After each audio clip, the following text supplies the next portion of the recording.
Oh, I've sinned.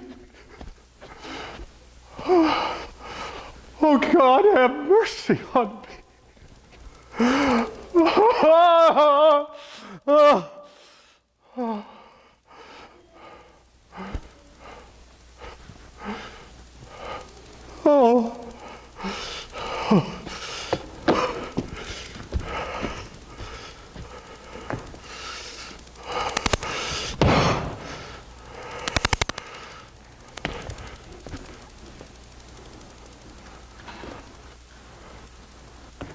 I'm Judas. I'm Judas. It's a good name. It's an honorable name.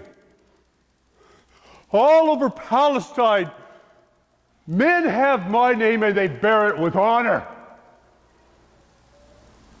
Parents give their firstborn boy the name Judas when they want him to grow up and do great things for God.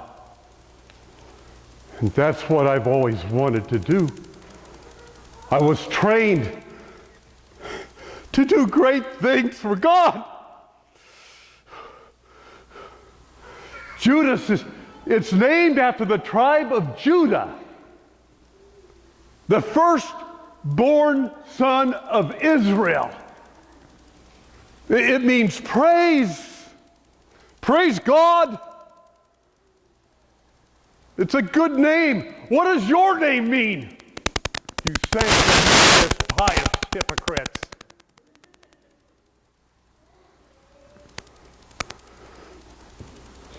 I'm a decent man. Although I think my name will soon be associated with treachery, deceit, dishonor. But I'm a good man. I'm not a traitor. I just tried to help Jesus out. If he had only listened to me, if he had only let me help him, but he wouldn't. He didn't. And now it's come to this. I could have helped him. And now I'm back in the upper room where we were all gathered an hour or two ago. It seems like days ago we gathered here with Jesus. Now, I don't know where Jesus is now. He may be in front of the Sanhedrin. He may be in front of King Herod. He may be in front of Pontius Pilate preparing for trial. I don't know where he is, but I know where he's going. And I know what they're going to do to him. And I don't know if I can live with that. I just came from the garden, and I could see it in their eyes. They're going to kill him. I just came from the garden, and I could see it in his eyes. He's not going to stop them. He could have done it my way. My way. If he'd only done it my way, it wouldn't come to this.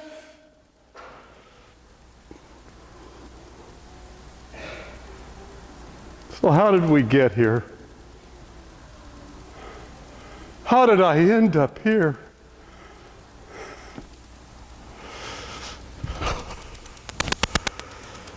It all started 3 years ago. I heard these reports of this man. Oh, we had had plenty of wannabe messiahs that were going to deliver us from Rome. And they would arise and they'd get a following. But with Jesus, there was something different. He had presence. He had power. His words were incredible, and I followed him. He is going to deliver us. But I don't know.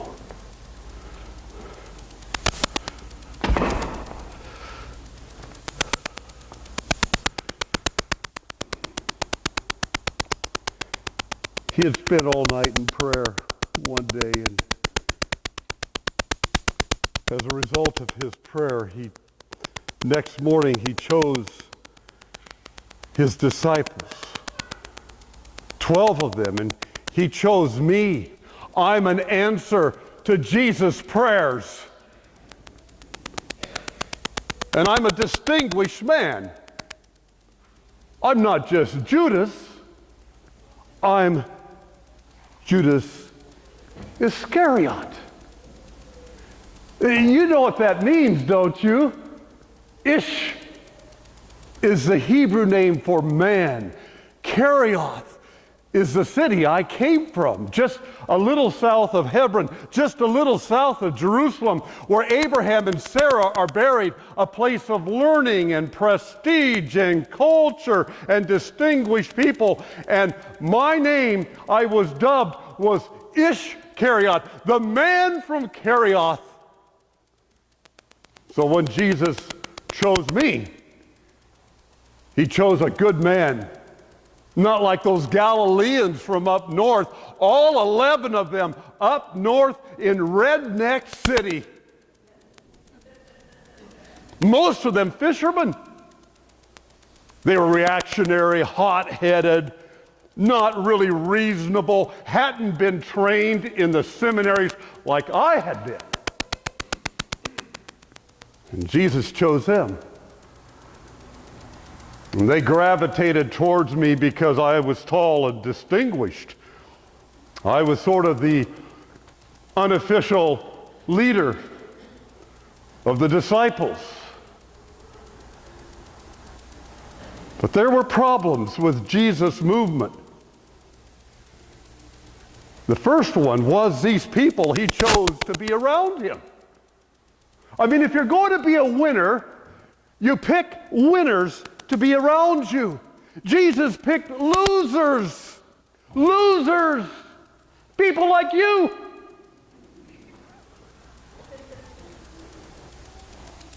But he had me. We were always jostling, it seemed like, among the others about who was the greatest, who was the greatest.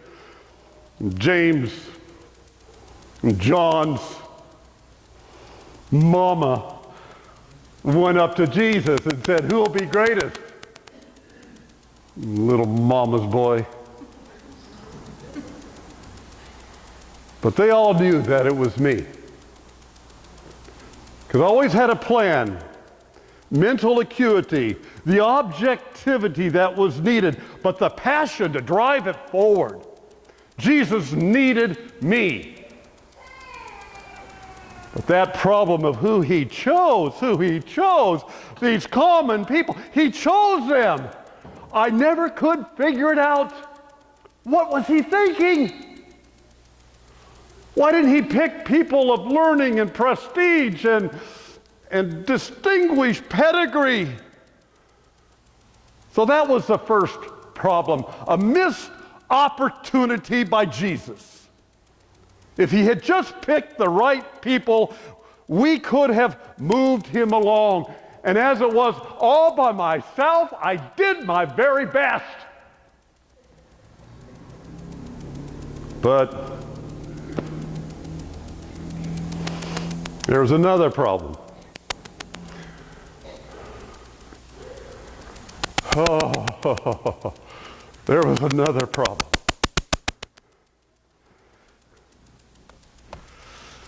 Jesus didn't know how to turn an opportune moment to his advantage. I mean, here was a man that the priest and even the Romans sent spies to listen to, and they would come back and they would say, after they had heard Jesus, never a man spake like this man. And the common people would say, he speaks as one who has authority and not as our teachers of the law. Oh, I just knew groundswell of support. Jesus is going to just sweep right in. He'll become king. But there was another problem. You want to know the other problem? Huh? Oh, yeah. Yeah, here's Jesus doing all these mighty miracles. He took water and turned it into wine. There was a man that was born blind, and he went up and he cradled his head and touched him, and he could see. Everybody knew he was born blind. Everybody knew that either his parents or him had been terrible sinners, and they could see. There were people that were lame, and he would lift them up, and they would dance around, dropping their crutches. There was even a man that came up that had the curse of God. The very curse of God, leprosy. No greater curse could you have. And Jesus, sometimes he spoke the words, but this time the man came up to Jesus and he fell before him and he said, Master, if you will, you can make me clean. And Jesus reached out and touched him and said, I will. And we watched his face transform. Ears come back, eyes grow strong, skin get healthy, hair become natural, vigor come back, life renewed, jump to his feet, praising God. Jesus even resurrected a dead person. We all knew that little boy was dead, the widow of Nain. And Jesus went up there and took that little boy and raised him to his feet. So there was another problem. Do you want to know what the other problem was? Jesus didn't know how to turn an opportune moment to an advantage.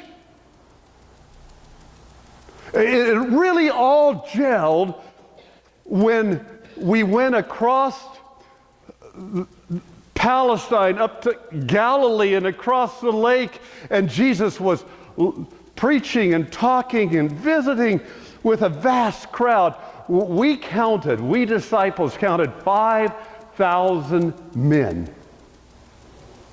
That means there was probably 5,000 women and maybe as many kids. It was just a huge crowd seated there listening as he spoke these words. And oh, their attention was riveted on him. The little boys and girls was riveted on him. And the day went on, and toward late afternoon, and Jesus turned to us and said, you give them something to eat. What? We didn't have... I didn't have enough money in my little bag there. That incidentally I had been paying myself out of. I bring so much to the table. I had to compensate.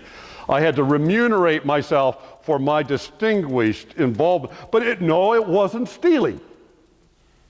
I know what you're thinking. I wasn't stealing. Not enough money. One of the disciples said, hey, 200 days of working solid wouldn't get enough money to feed these people. So Jesus said, is there any food here? And some little no-name boy had 5 biscuits and a couple little fish. And he brought up by Andrew to Jesus. But Jesus took those little biscuits and he took that and he lifted it up. Everybody watched, and he broke the bread with blessings, and he broke the fish, and he began handing it out to the disciples. He gave some to me. And we went out and we fed people. And as we fed them, it multiplied in our hands.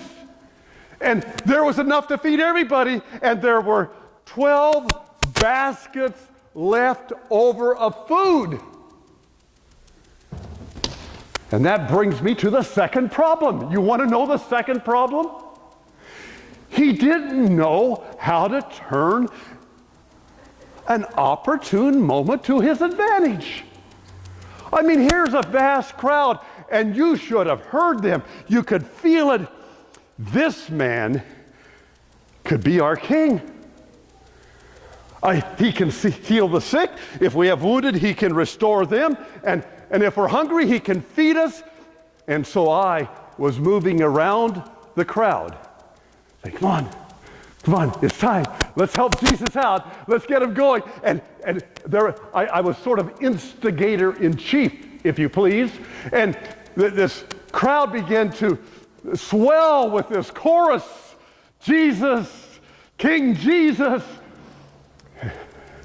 Judas, Prime Minister. Yeah, oh, I could feel it all. It was so exciting. And Jesus stopped it. He stopped it. Have you ever been stopped in praise?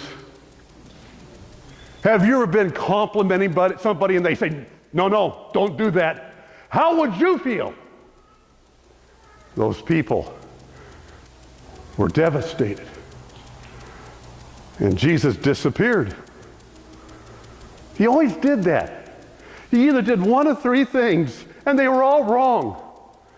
On these opportune moments, he either said the wrong thing, or he said something like this: my time has not yet come. What? I could have helped him out. Or he would disappear. So he disappeared. But the crowds found him. They got across the lake and they followed him and they found him. And they started to bring that up again. You know, King Jesus. And then he turned around and gave a long, rambling sermon, during which he said, and I quote, "Except you eat my flesh and drink my blood, you have no life in you." What? A preacher doesn't divide his audience like that. It was the wrong thing to say. At that point, a vast amount of the crowd left him, never to return.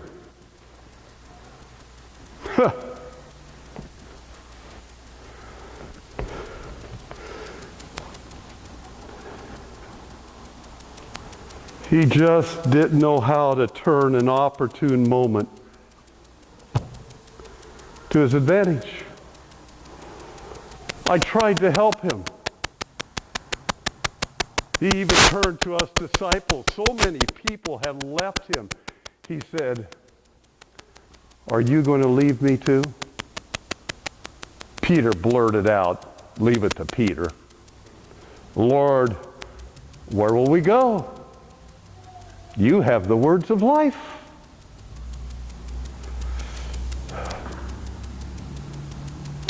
You know, I think we could have still pulled it out if it hadn't been for the feast at Simon's house just last week.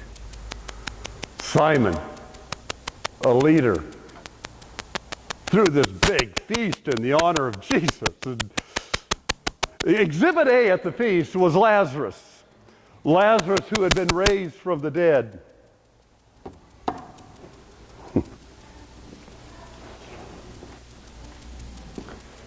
Here was Lazarus. There was Simon, who had been healed of leprosy. Martha catered the meal. And Mary? Hey, you know Mary? All the men in town knew Mary. Get my drift? Mary slipped in to that feast under cover of the table. She came in with something in her hands, and she scoochied up to Jesus where he sat at the head of the table, and we disciples could see something happening, and all of a sudden we smelt this aroma. We almost choked on the fumes of her perfume.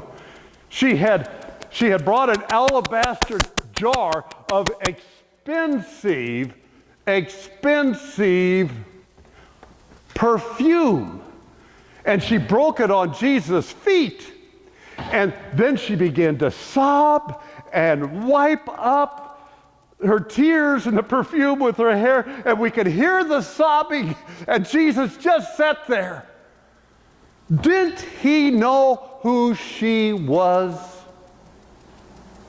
Didn't he know what she had done to buy that perfume?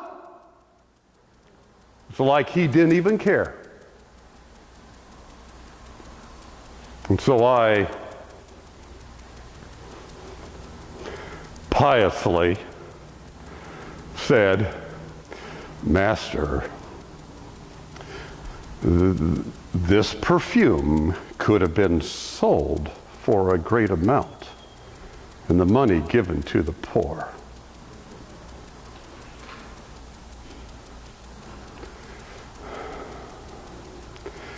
Jesus never got angry as you and I got angry, and he never lashed out as you and I lash out. He never said words like you and I say it, but he looked at me and there was a piercing look in his eyes that went right to my soul.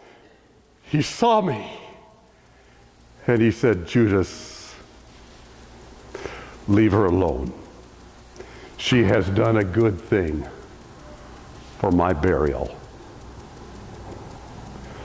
Sometimes I don't get Jesus. It was right after that I ran off. I went out to see the priests in their quarters, and I met with Caiaphas and Annas, and I struck a deal. Oh, it was a masterful deal on my part. I was getting money from them. They were paying me money to do something. And I was leveraging myself into a position of power. And Jesus, I was putting Jesus strategically in a place where he'd finally have to do what he needed to do. And you say, what was the plan? Well, the plan was this. The priest wanted to arrest Jesus. And they had to do it at a time when there was no crowds around, because once again, there was this crowd gathering. It was Passover weekend. There were lambs everywhere. People were coming and offering these lambs, pointing forward to something. And the plan was, I knew where Jesus would spend his nights retiring with us. I would lead the priests there in the evening, and they would arrest him. You say, oh, Judas, why would you do that? How dare you do something like that? I was trying to help him out. I was trying to put him in a place where finally he would act and do what he needed to do. And don't tell me you haven't done that either. We lived in a culture where Roman soldiers would come in and by law they could take their big pack and throw it in front of us and say, you Jew, carry my load 1 mile.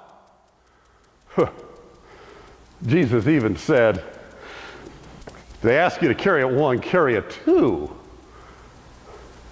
We live in a city where they come in and these foreigners eat their profane, unclean foods in front of us and then make fun of our kosher foods and call us peanut eaters. We live in a culture where these soldiers occupy our land and hoist their banners over our sacred sites and act like they own them. And here I was, looking into the eyes of the one person who could have changed all of that, and he did nothing. He could have defeated them, dethroned them, humiliated them. So don't look at me and say, why would you do it? I was just trying to help him out. And you tell me you've never tried to help Jesus out. Huh? And don't for a moment think I did it for the money. Money? I'm no traitor. Now you tell me, if you knew somebody who could deliver you from the worst situation of your life and they stood around and did nothing, who's the traitor? Judas or Jesus? I just tried to help him out. And then it came to the supper.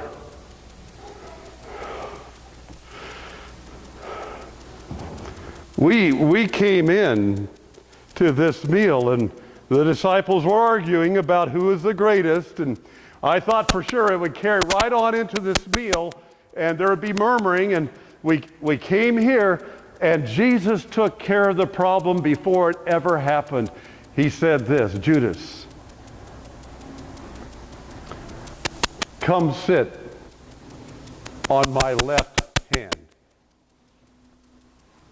Well, the left-handed side was a place of honor. See, you don't understand how this works.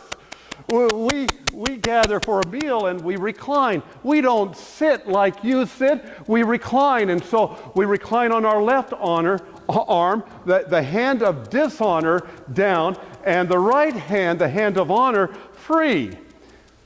But the host, leaning on his left arm, his ear is next to the person on his left. And so when they recline, the head comes near to this person. And Jesus said, Judas, sit here, sit in this place of honor. Oh, I knew he was going to announce it right then. I knew he's going to say, I'm going to be king, and Judas will be my prime minister.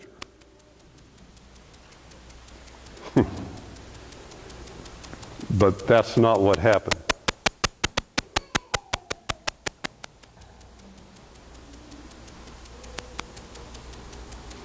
We sat around the table and we were quiet. Jesus didn't say a word. We began to shift uncomfortably because something hadn't been done. You see, we always wash the feet.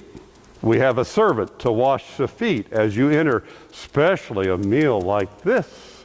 It never happens without somebody washing your feet. And James, Peter, and John set this table up and set this table up. They were to arrange for a servant.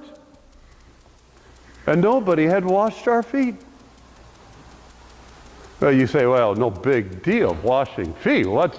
Well, washing. Do you realize that no servant with the blood of Abraham coursing through their veins could be required by their master to wash the feet of anybody? No Jewish person could be forced. Because when you took somebody's foot, which symbolized authority and power, right to possess something, you were saying, they have authority over me. Do you get that? Do you get that? And so Jesus got up. You could have heard a dove's feather fall. He walked out. He took off his outer coat. He picked up the pitcher and poured water into the basin. He took the towel, wrapped it around his waist. He sat down and he began to call us disciples to him. The first one he called was me. He called me. And I came around and I sat down and he washed my feet. And as he did, my heart thrilled. There was this thrilling sense of his touch and his presence. And then I looked down at the bowed head.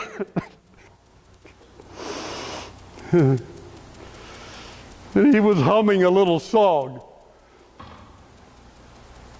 He was taking some words from Isaiah, and he was putting them all together, and this little song went like this: if you want to be great in my kingdom, learn to be a servant of all.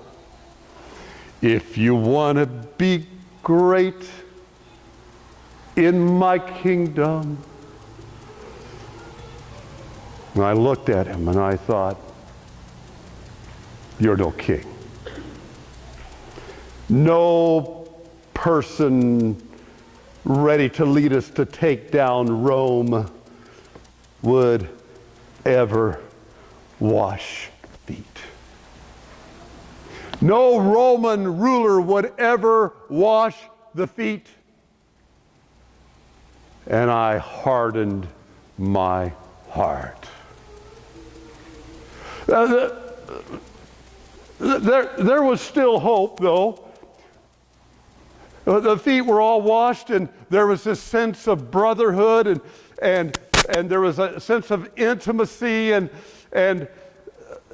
there was brotherly love.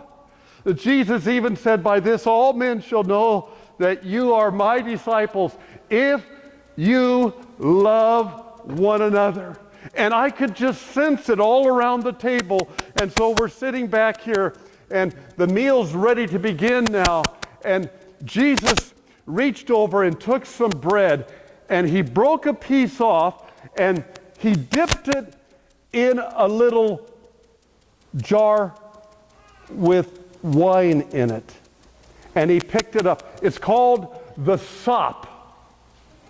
You don't know what the sop is, do you? But the sop was what a host would give to the person of honor. Whenever you had a meal with maybe a large crowd there, and if the host was going to honor one person, they would take the bread, dip it in the grape juice, and they'd hand it to the person. And so Jesus took the sop and he handed it to me. Again, I thought, okay, maybe now he'll say I'm king. Now he'll put me down as his prime minister. But then he said something that changed it all again. He never could say the right thing. He never could I just don't get him. He said, behold, one of you tonight is going to betray me. Oh, you should have heard the voices back and forth. And Peter, who was sitting down here, said to John, who was sitting next to Jesus on the right side, he says, John, ask him who it is. And so John said, Lord, tell us, who who it is. And Jesus said, the one to whom I give the sop. And he gave it to me.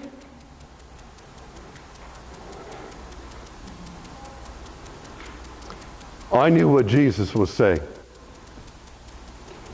I was linked in with his heart. The disciples didn't get it. But he was saying, Judas, I know your heart. And tonight, when you are preparing to betray me, tonight, when your heart is not right with me,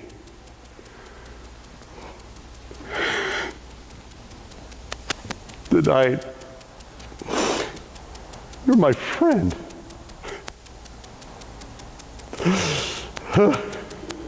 I don't know if I can live with that. Knowing what I was about to do, he called me his friend.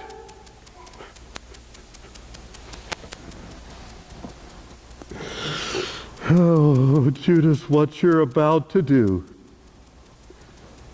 quickly.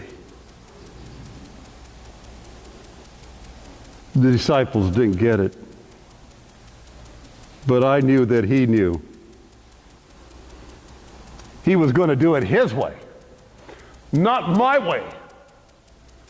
My way would have worked. His way leads to death. And so I grabbed the money bag and I got up and I left.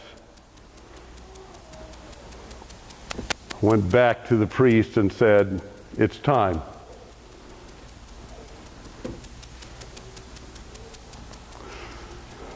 And then Jesus took his 11 disciples without me and he went to the Garden of Gethsemane. I was with the priests. And I said to them and their security guards and the Roman soldiers that were with them, I said, it'll be the one I kiss.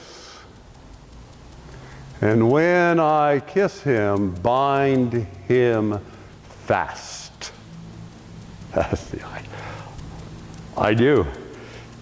If he can make bread, if he can raise the dead, if he can give sight, if he can heal the leper, he'll break those bonds. His glory will flash forth. There's still hope that my plan will work. And so we came in with torches. I felt a little uncomfortable. It was like there was this angry mob mentality, but I knew what I was doing was for Jesus' good.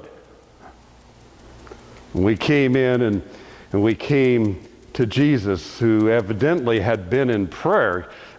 You could tell that there had been agony. It was like blood had oozed out of his forehead, and that he had been treating this supper earlier like it was his last supper, and so we came and he stood there. And I walked up to him and I said, "Hail, Master." And I kissed him. Ah, you don't get it, do you? I kissed him. See, your language, kiss, kiss, kiss. It's, But in our language, kiss, there's various words, but the word that I did was called kata phileo. Phileo means brotherly love. Kata means according to or towards. And so the kiss that I gave Jesus was a kata phileo kiss. It was a brotherly love. It's the same word that was used in this story, parable that Jesus told about a man that had two boys, and one stayed at home, one went to the far country and took all of his part of the wealth, and he got out there and he wasted it in riotous living, and in a pig pen he ends up eating the pods with a pig, a Jew with a pig. Wow. And he eats that, and he says, oh, I'd be better at home, and so I'll get home. I don't have sandals, I don't have a cloak, I don't have my signet ring, I don't have anything. Oh, if my father will only accept me. And he starts home. Meanwhile, his dad, an older man, back at home is looking, always looking for his son. The son comes over the hill and the father sees him. No Jewish honorable man would ever run in public. Not distinguished, but this father takes off running. He gets to his son. He throws his arms around. Jesus tells this story better than I do. And he caught a phileo him. He kissed him. It means close, like a brother and a friend, on his neck, on his ears, on his cheek. Kissed him over and over again, hugging him. Caught a phileo. It's the same word that describes in your Bible Mary when she brought the alabaster ointment and broke it on Jesus' feet, and this disgusting display of devotion, she was weeping, and the Bible says, kata phileo, his feet. She was kissing all over his feet. That's what I did. I kissed him. And he said kind of quietly, Judas, you betrayed me with a kiss, with brotherly love.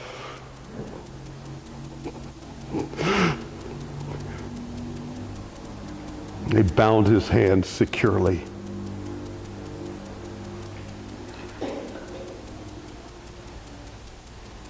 It's over.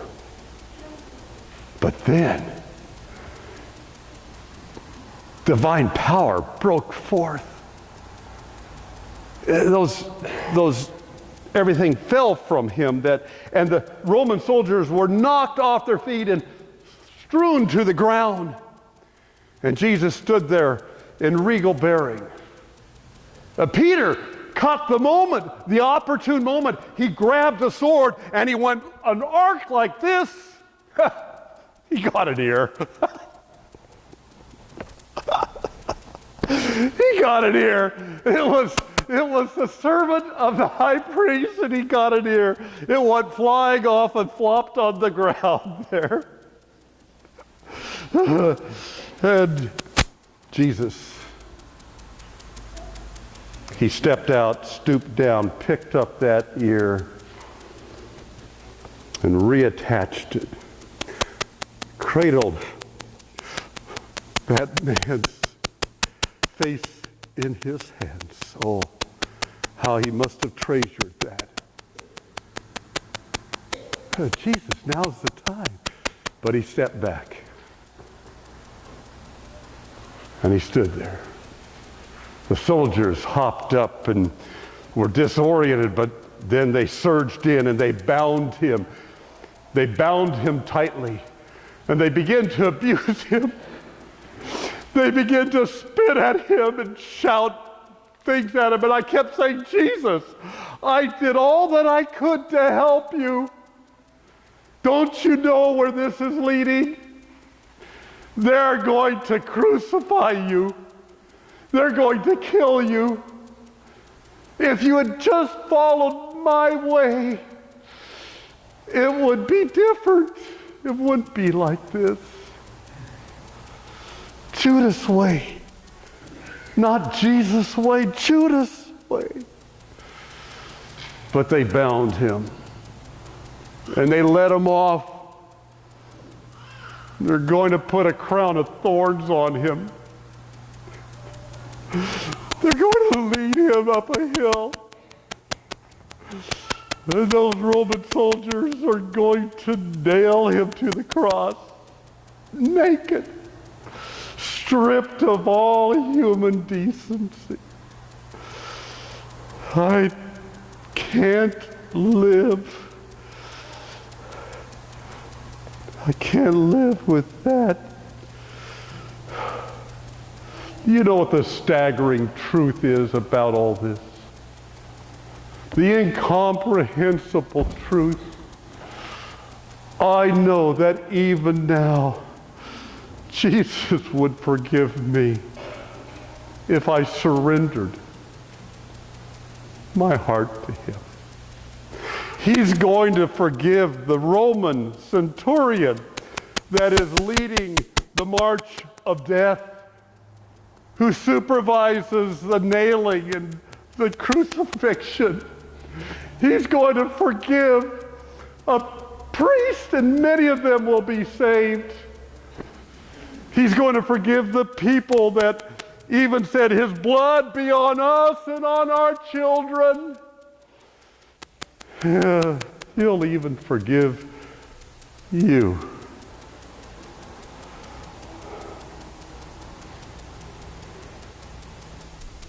It's all over for me. It's all over.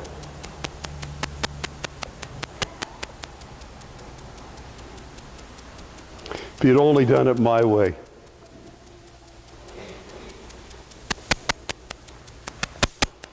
If you'd only let me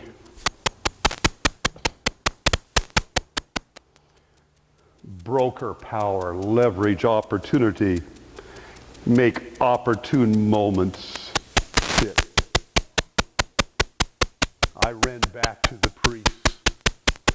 I ran back to their quarters. I stumbled in there and I said, I have sinned. I have betrayed innocent blood. And I took the money and I threw it at their feet, those filthy power mongers, filthy, filthy people. And they just laughed at me like I was one of them.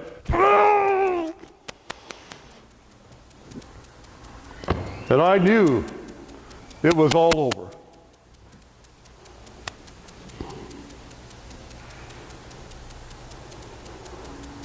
Jesus worked on my heart. He knew me. But I wouldn't let him do it his way. I beg of you, do what I never did.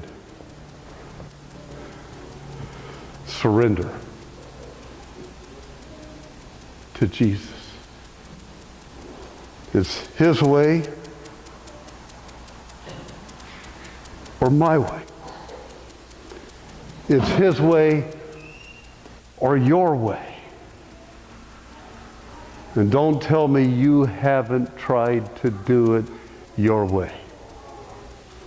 Don't tell me you've never said to God, I have a better plan. Don't tell me that when Jesus comes in and he directs you one way and you just choose another. Don't tell me from the Torah that you haven't read something that you need to do and you decided, I'll do it in my own strength. Don't tell me. But I'll tell you this. He'd still forgive you. He'll forgive you. If you only ask him. So do what I'm not going to do. Surrender. Well, there's something I've got to do.